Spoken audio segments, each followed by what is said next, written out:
Rianti, Rifki, Reza, Sofi, Nafis, Hadir selalu. Siti, Tania, Torik, Fania, Joanel. Oke.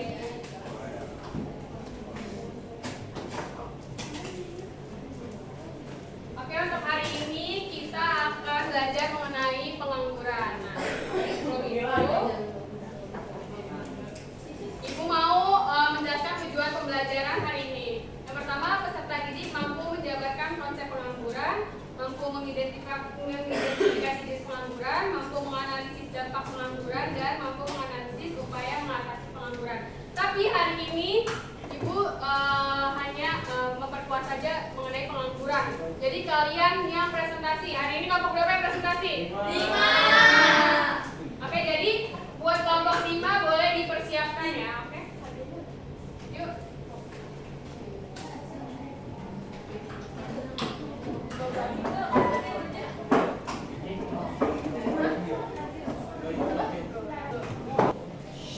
Oke, semuanya perhatikan, kelompok 5 akan memulai presentasinya. Oke, untuk kelompok 5 dipersilakan untuk mempresentasikan. Ya. Assalamualaikum warahmatullahi wabarakatuh. Waalaikumsalam warahmatullahi wabarakatuh. Kami dari kelompok 5. Sebelumnya kami izin mempresentasikan hasil dari kerja kelompok kami mengenai pengangguran. Perkenalkan, nama saya Subhan Hafiz Syawal. Perkenalkan, nama saya Sofia Amalia Firdaus. Nama saya Dewi Saltusna. Nama saya Reina Rahmawati. Saya Panji Sofita, saya Fadila. Halo Fadila.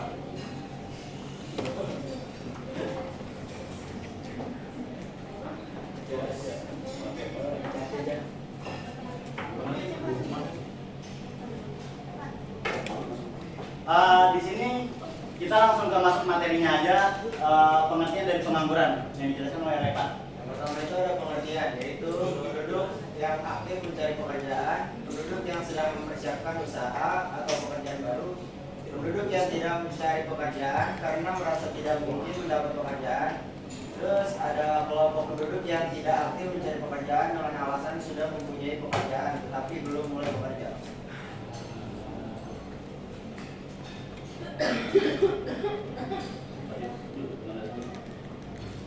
Landasan hukum pengangguran di Indonesia adalah pasal 27 ayat 2 Undang-Undang Dasar Negara Republik Indonesia tahun 1945. Undang-Undang 1945 pasal tersebut menyatakan bahwa setiap warga negara Indonesia berhak atas pekerjaan dan penghidupan yang layak bagi kemanusiaan. Jenis-jenisnya, yang pertama ada pengangguran struktural. Jenis pengangguran yang terjadi ketika terdapat ketidaksesuaian antara keterampilan, kualifikasi, atau harapan bekerja dengan jenis pekerjaan yang tersedia di pasar tenaga kerja. Samping itu, dapat terjadi juga ketika pekerjaan yang tersedia tidak memenuhi standar sifat atau kondisi kerja yang diharapkan oleh individu. Dapat dikatakan bahwa pengangguran struktural ini bersifat berkelanjutan karena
berlanjut dengan jenis-jenisnya, yaitu ada pengangguran musiman. Pengangguran ini terjadi secara berkala atau sesuai dengan perubahan musim. Jenis pengangguran ini terkait dengan pekerjaan yang sifatnya musiman atau terbatas pada waktu-waktu tertentu dalam setahun. Misalkan dalam pertanian, orang dapat kehilangan pekerjaan setelah panen. Dalam pariwisata, pemandu wisata mungkin kehilangan pekerjaannya karena aktivitas wisata menurun setelah waktu liburan sekolah selesai. Terus ada pengangguran voluntary, yaitu situasi di mana seseorang secara sukarela memilih untuk tidak mencari pekerjaan atau bekerja secara penuh waktu karena alasan tertentu. Seseorang dapat menjadi pengangguran voluntary karena memiliki tujuan pribadi yang ingin dicapai di luar dunia kerja, seperti mengajar pendidikan tambahan, fokus pada pengembangan diri, atau memberikan waktu untuk kegiatan sosial atau amal. Selanjutnya ada upaya mengatasinya. Pertama, pendidikan dan pelatihan. Yang kedua, mendorong kewirausahaan. Yang ketiga, program penempatan kerja. Yang keempat, pengendalian pertumbuhan penduduk. Di sini ada satu rumus, yaitu tingkat pengangguran terbuka. Tingkat pengangguran terbuka biasanya digunakan untuk mengukur presentase pengangguran pada suatu wilayah. Nah, rumusnya itu seperti yang ada di depan ini. TPT sama dengan jumlah penganggur dibagi jumlah angkatan kerja. Jumlah penganggur itu apa sih? Jumlah penganggur itu orang yang tidak bekerja tetapi sedang mencari pekerjaan. Beda lagi dengan jumlah angkatan kerja. Jumlah angkatan kerja itu orang yang sudah bekerja dan orang yang sudah mencari pekerjaan. Nah, setelah jumlah penganggur dan jumlah angkatan kerja dibagi, lalu dikali dengan 100%. Di sini ada satu contoh soal. Jika di suatu wilayah terdapat 2.000 orang penganggur dari total 10.000 angkatan kerja, maka di sini bisa disimpulkan TPT sama dengan yang tadi dibilang penganggur dibagi dengan angkatan kerja, yaitu 2.000 dibagi 10.000 dikali 100, yang hasilnya 20%.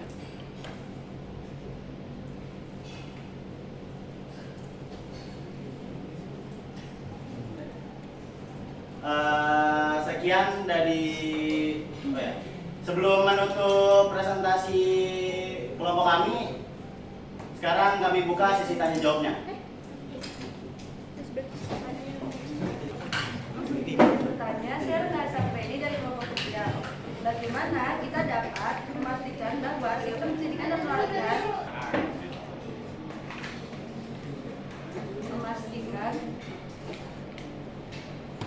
bahwa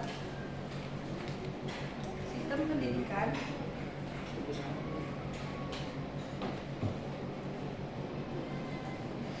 dan pelatihan kita mampu menghasilkan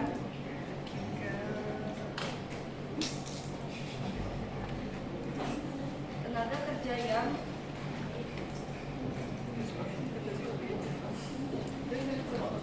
izin bertanya, saya Renata Sapreni dari kelompok 3. Bagaimana kita dapat memastikan bahwa sistem pendidikan dan pelatihan kita mampu menghasilkan tenaga kerja yang relevan dengan kebutuhan pasar kerja yang terus berkembang? Saya Farita Ilyas dari kelompok 4. Izin bertanya, bagaimana diskriminasi berdasarkan gender, ras, atau usia mempengaruhi peluang seseorang untuk mendapatkan pekerjaan? Terima kasih. Maka saya Rianti Anggreni dari kelompok 1. Izin bertanya, bagaimana pengangguran dapat memicu masalah sosial seperti kemiskinan, kriminalitas, dan ketidakstabilan sosial? Jawab pertanyaan dari Farita, bagaimana diskriminasi berdasarkan gender, ras, atau usia mempengaruhi peluang seorang untuk mendapatkan pekerjaan? Karena stereotip dan bias, perekrut seringkali memiliki stereotip yang tidak adil, seperti anggapan bahwa usia muda kurang berpengalaman, perempuan kurang cocok untuk posisi tertentu, atau individu dari kelompok ras tertentu kurang kompeten. Terus yang kedua ada hambatan akses. Diskriminasi dapat mengakibatkan terbatasnya akses ke jaringan profesional, pelatihan, atau peluang pendidikan yang mendukung karir. Dan yang terakhir ada lingkungan kerja yang tidak inklusif. Perusahaan yang tidak memiliki kebijakan inklusif mungkin mengesampingkan kandidat dari kelompok tertentu karena tidak sesuai dengan budaya perusahaan yang bias.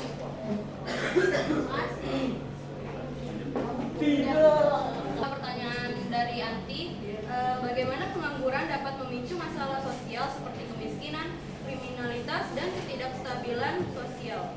Yang pertama, kemiskinan, yaitu hilangnya pendapat. Pengangguran menyebabkan individu kehilangan sumber penghasilan utama, sehingga mereka tidak mampu memenuhi kebutuhan dasar seperti makanan, tempat tinggal, dan pendidikan.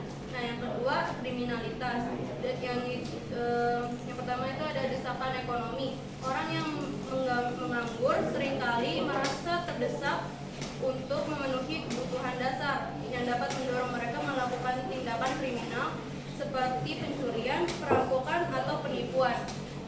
Terus juga ada waktu luang yang berlebihan. Kurangnya kegiatan produktif dapat memungkinkan seseorang terlibat dalam aktivitas ilegal atau perilaku destruktif. Yang ketiga, ketidakstabilan sosial. Itu karena ketidakpuasan masyarakat. Tingkat pengangguran yang tinggi dapat menimbulkan ketidakpuasan masyarakat terhadap pemerintah atau sistem ekonomi yang sering kali berujung pada demonstrasi, protes, atau kerusuhan sosial. Pertanyaan dari Anis, bagaimana kita dapat memastikan bahwa sistem pendidikan dan pelatihan tetap mampu menghasilkan tenaga kerja yang relevan dengan kebutuhan pasar kerja yang terus berubah?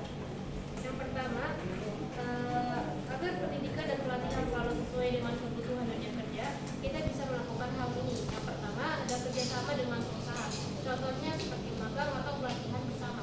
Yang kedua, pelajaran sesuai dengan kebutuhan seperti memanfaatkan keterampilan yang ada. Yang ketiga, memanfaatkan teknologi, menggunakan alat digital seperti video pembelajaran atau simulasi supaya pelatihan lebih modern. Yang kelima, belajar sepanjang hayat. Orang didorong terus belajar, bahkan setelah lulus lewat kursus atau pelatihan ulang. Yang keempat, ada sertifikasi resmi. Berikan sertifikasi yang diakui perusahaan sehingga kemampuan lulus lebih dapat dipercaya. Apakah terjawab? Sekarang kita memasuki sesi ice breaking.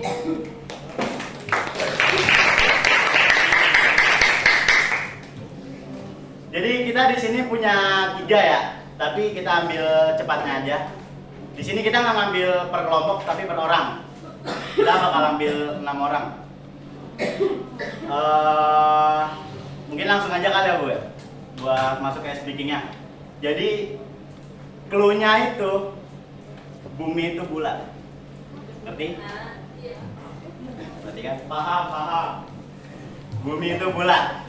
Paham. 1 tambah 1 itu 2. 2 tambah 2 itu 4. 16 tambah 4 berapa? 100. Salah. 8. Coba? 8. Betul. Ayo dong, pedalamin lagi, ngerti lagi. Bumi itu bulat. Bumi itu bulat. Kita ambil satu lagi ya.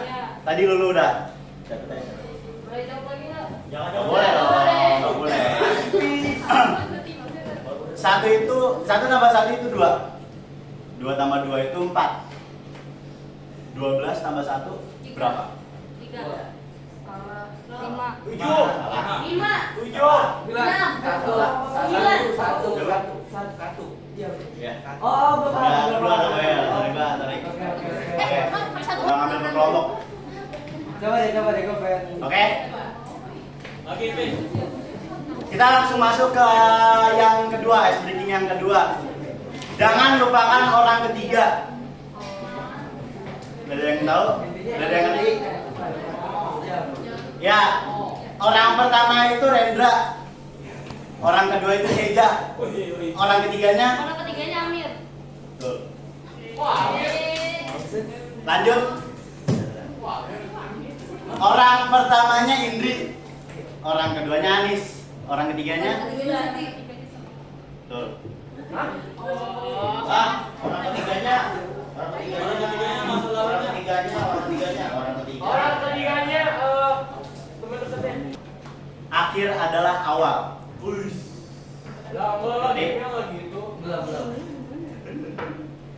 Torik pergi ke Jepang. Si Rendra pergi Korea. Ambon pergi kemana? Jepang, Korea, Ambon. Tuh. Ngerti kan? Siapa yang jawab? Si Ferdi. Ingatin, akhir adalah awal. Seja pergi ke Arab. Si Ferdi pergi ke Kamboja. Nah, kalau si Ardiansyah pergi kemana? Thailand. Salah. Australia. Siapa yang jawab? Azula. Sekian dari kelompok kami, kurang lebihnya mohon maaf. Wassalamualaikum warahmatullahi wabarakatuh. Oke, setelah kelompok 5 presentasi, Ibu harap kalian mengerti apa yang dipresentasikan oleh kelompok 5. Oke, di sini Ibu mau nambahin aja sedikit ya. Tadi pertama dari definisi pengangguran, coba ada yang mau menjelaskan ulang?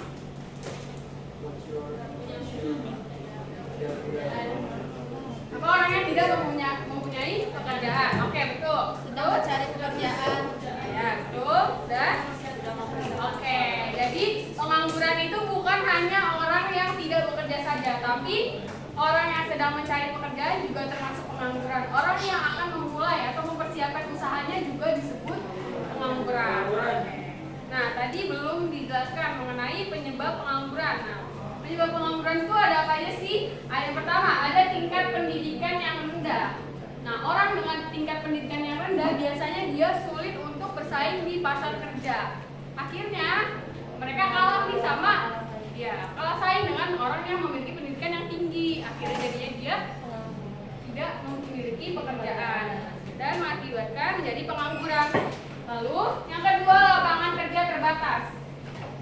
Nah, walaupun dia udah mempunyai pendidikan tinggi, tapi ternyata lapangan kerjanya ini masih kurang. Banyak orang yang mencari pekerjaan, tapi lapangan pekerjaan masih sempit. Akhirnya mereka menjadi pengangguran. Lalu yang ketiga, perkembangan teknologi. Nah, perkembangan teknologi itu kenapa sih bisa menyebabkan pengangguran? Kira-kira kenapa? Karena tenaga diganti dengan teknologi. Oke. Harusnya manusia jadi teknologi. Iya, betul. Dengan perkembangan teknologi itu bagus ya untuk manusia, karena teknologi itu membantu pekerjaan manusia dan memudahkan, ya. Tapi dia juga bisa mengganti peran manusia. Nah, makanya manusia yang digantikan dengan teknologi, akhirnya mereka menjadi lalu ada ketidaksesuaian. Nah, ketidaksesuaian di sini itu apa sih? Di sini adalah ketidaksesuaian keterampilan. Artinya mereka misal dia udah menempuh pendidikan tinggi. Misalkan Siti lulus jadi sarjana pendidikan sejarah. Tapi ternyata ada di luar adanya pekerjaan untuk menjadi akuntan. Nah, itu kan tidak nyambung kan. Nah, makanya tidak ada kesesuaian antara keterampilan dengan pekerjaan. Akhirnya Siti karena tidak sesuai dengan pekerjaan yang ada, Siti akhirnya menganggur seperti itu. Lalu ada lokasi pekerjaan. Nah, biasanya ini untuk orang-orang yang tinggalnya di pedesaan. Biasanya kan pekerjaan itu banyak di kota kan. Nah, mereka yang di desa gimana? Merantau. Iya, harus merantau. Nah, kan tidak semua orang yang di desa itu mampu, ya kan? Mampu. Karena kan perantau itu kan juga diperlukan Biaya. Tuh. Lalu ada PHK. Nah, penyebab orang pengangguran itu juga karena di PHK. Biasanya perusahaan-perusahaan yang akan bangkrut. Nah, dia akhirnya untuk menekan biaya mereka mengurangi karyawan-karyawannya. Akhirnya karyawan yang keluar itu menjadi pengangguran. Oke, ini juga ada dijelaskan jenis-jenis pengangguran. Ada siklis, struktural, friksional, musiman, teknologi. Ini menurut faktor terjadinya dan menurut lama waktunya itu ada terbuka, ada setengah menganggur dan juga pengangguran terselubung. Nah, coba yang siklis. Nah, kalau pengangguran siklis itu kayak gimana sih penganggurannya? Tadi yang udah dijelaskan oleh kelompok 5 gimana? Pengangguran Contohnya deh, contohnya coba. Kira-kira gimana contohnya? contohnya Kan ini kan pengangguran yang berkaitan dengan turunnya kegiatan perekonomian suatu negara. Pengangguran di negara.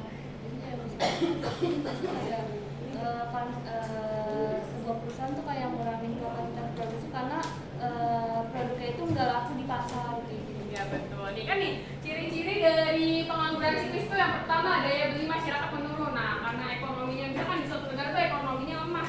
Nah, pasti kan orang-orang tuh banyak yang kehilangan pekerjaannya. Terus akhirnya dia tidak bisa memenuhi kebutuhan.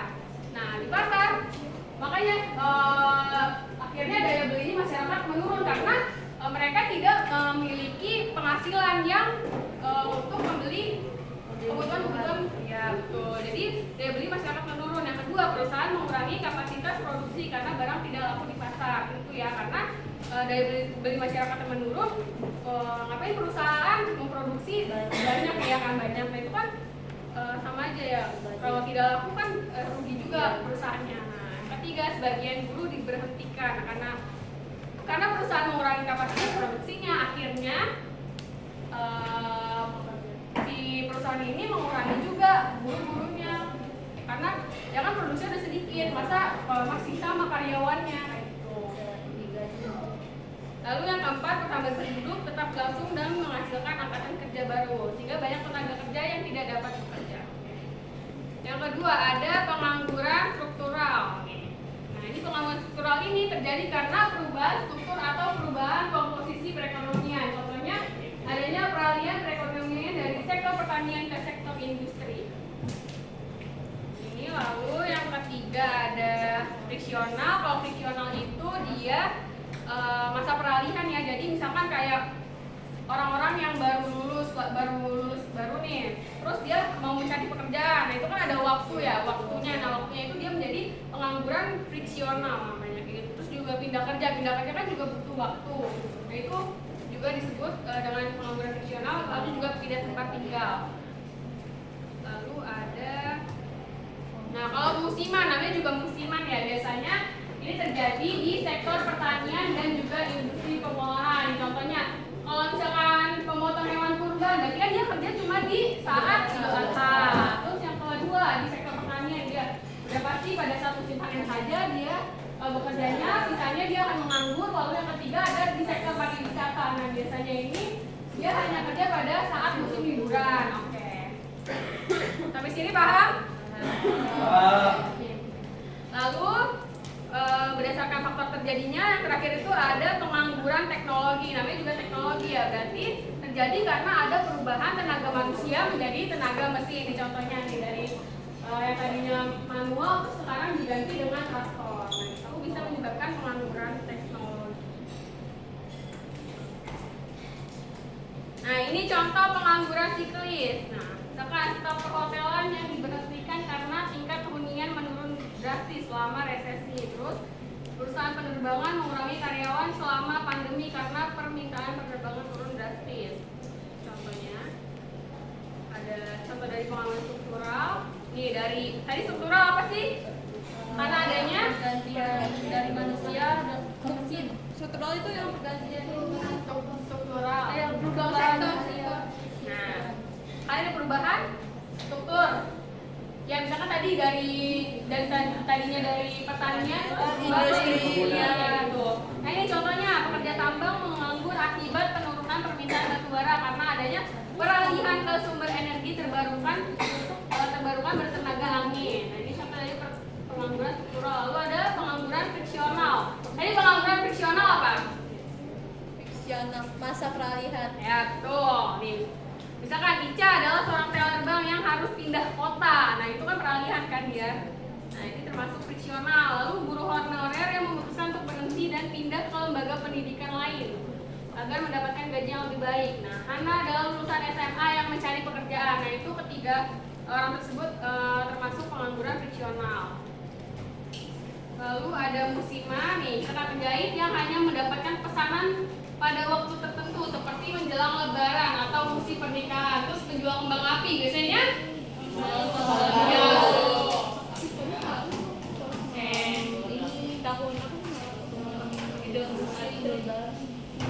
Lalu yang teknologi juga nih, Anita bekerja digantikan dengan mesin pembayaran mandiri. Coba, kalian pernah ke restoran kan?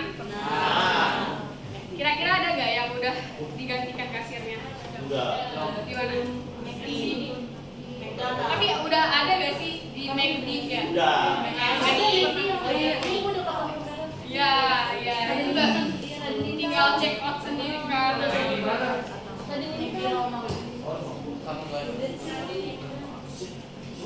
Apa nih pengangguran menurut sama waktunya? Karena adanya membantu misalkan dokter perekonomian satu negara. Nah, oke, kita lanjut ke dampak dari adanya pengangguran. Yang pertama, masalah sosial dan juga kriminalisasi. Kira-kira kenapa tuh? Pengangguran dapat menyebabkan masalah sosial dan juga kriminalitas. Ekonomi dia pasti bakal kepikiran buat mencuri, terus kayak mendiri saja kayak langsung aja malah pas dia bawa senjata tajam malah melukai seseorang. Oke, iya betul. Jadi pengangguran ini berdampak pada masalah sosial dan kriminalitas karena setiap orang memiliki kebutuhan yang harus dipenuhi. Nah, karena pengangguran, yang namanya pengangguran berarti dia tidak memiliki penghasilan, akhirnya dia tidak mampu memenuhi kebutuhannya. Makanya dia berpikir cepat gimana ya caranya biar gue bisa memenuhi kebutuhan nih, tapi nggak ada duit di sisi lain. Nah, akhirnya dia menyopet, dia berbuat kejahatan. Nah, itu kan akan merugikan siapa? Orang lain. Iya, masyarakat. Terus juga merugikan diri sendiri gak sih? Iya betul. Nah, kalau bisa ketahuan, akhirnya di penjara. Terus juga dampak pengangguran ini menyebabkan pendapatan per kapita rendah. Kenapa coba? Pendapatan per kapita apa coba? Pendapatan negara. Pendapatan yang diterima oleh setiap Dalam kurung 1 tahun. yang per kapita coba. Pendapatan yang diterima setiap orang rata-rata pendapatan yang diterima namanya juga per kapita itu tuh per kepala. Jadi penghasilan rata-rata penghasilan yang diterima oleh setiap orang pajak terus Nggak berpenghasilan. Karena negara bisa dicap bisa juga. Banyak orang kan. Nah, terus berarti kan